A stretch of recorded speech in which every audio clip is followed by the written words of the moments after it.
भारत के इतिहास में कई साम्राज्य तलवार से बने, कुछ वंश परंपरा से बने और कुछ ऐसे भी बने जो धीरे धीरे समाज की ताकत से उभरे। जाट शक्ति उसी तीसरे प्रकार की कहानी है। यह कहानी है खेतों से उठी ताकत की, गांवों से बनी व्यवस्था की और उस संगठन की जिसने अंततः राज्य का रूप ले लिया। लेकिन सवाल है कि एक कृषि आधारित समाज राज्य शक्ति में कैसे बदलता है। उत्तर भारत के मैदानों में सदियों से बसे जाट समुदाय भूमि से जुड़े हुए थे। खेती, पशुपालन और गांव आधारित जीवन, यही उनकी पहचान थी। लेकिन इसी जीवन के भीतर एक और शक्ति छिपी थी, सामुदायिक संगठन।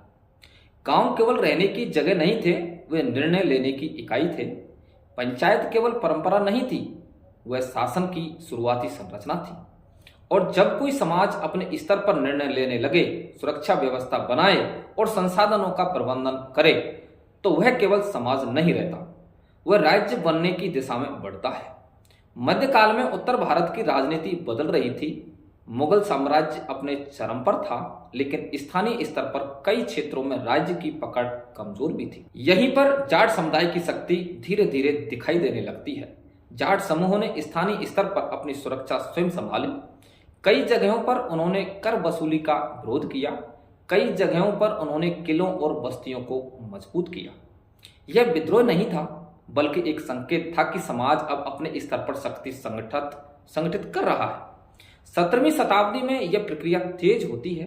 ब्रज क्षेत्र के मथुरा, आगरा, भरतपुर के आसपास जाट शक्ति का केंद्र बनने लगता है। यहां से शुरू होती है जाट सरदारों की एक नई कहानी।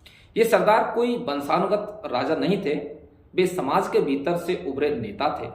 उनकी ताकत वंश नहीं बल्कि समर्थन था। धीरे धीरे इन सरदारों ने छोटे छोटे गढ़ और किले बनाए, स्थानीय प्रशासन संभाला और अपने क्षेत्रों पर नियंत्रण स्थापित किया। यहीं से समुदाय राजनीतिक शक्ति में बदलने लगता है। इस प्रक्रिया का सबसे बड़ा रूप हमें दिखाई देता है भरतपुर राज्य में। भरतपुर जाट शक्ति का प्रतीक बनता है, लेकिन भरतपुर एक दिन में नहीं बना।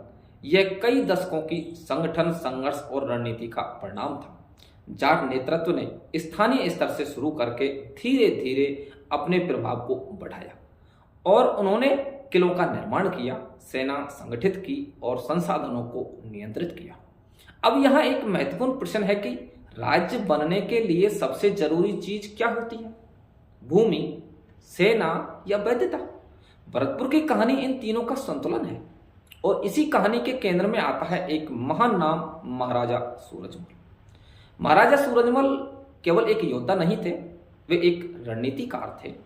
उन्होंने समझ लिया था कि केवल युद्ध से राज्य नहीं चलता, राज्य नीति से, संतुलन से और सही समय पर सही निर्णय से चलता है। उनके समय में भरतपुर राज्य उत्तर भारत की एक बड़ी शक्ति बन गया।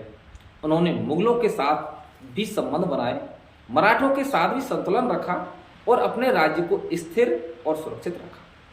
यह वही समय था जब कई बड़े साम्राज्य अंदर से कमजोर हो रहे थे और जाट शक्ति धीरे धीरे ऊपर उठ रही थी। सूरजमल की सबसे बड़ी ताकत क्या थी? ना तो विशाल सेना, ना ही अपार धन, बल्कि व्यवस्थित संगठन और संतुलित राजनीति। उन्होंने किलों को मजबूत किया, प्रशासन को संगठित किया और समाज को राज्य से जोड़ा। यही कारण है कि भरतपुर केवल एक किला नहीं था, वह एक संगठित राज्य था। अब यहाँ एक और बड़ा सवाल आता है कि क्या जाटों ने साम्राज्य बनाया या केवल एक क्षेत्रीय राज्य? इतिहास बताता है कि उन्होंने एक ऐसा मॉडल बनाया जहां समाज से शक्ति आती है और राज्य उसी समाज पर आधारित होता है। यह मॉडल अन्य कई राजवंशों से अलग था, लेकिन हर शक्ति की तरह इस शक्ति की भी सीमाएं थी। महाराजा सूरजमल के बाद नेतृत्व में स्थिरता नहीं रही, आंतरिक संघर्ष बढ़े और धीरे धीरे भरतपुर की शक्ति सीमित होने लगी। फिर भी जाट शक्ति समाप्त नहीं हुई, वह समाज में बनी रही, राजनीति में बनी रही और आधुनिक भारत तक अपना प्रभाव बनाए रखी। आज जब हम जाट समाज को देखते हैं तो हमें केवल इतिहास नहीं दिखता, हमें दिखता है एक ऐसी प्रक्रिया जिसमें समाज धीरे धीरे राज्य में बदलता है और यही इस पूरी कहानी का सार है। जाट शक्ति अचानक नहीं बनी, वह गांवों से शुरू हुई, संगठन से मजबूत हुई और अंततः राज्य में बदल गई।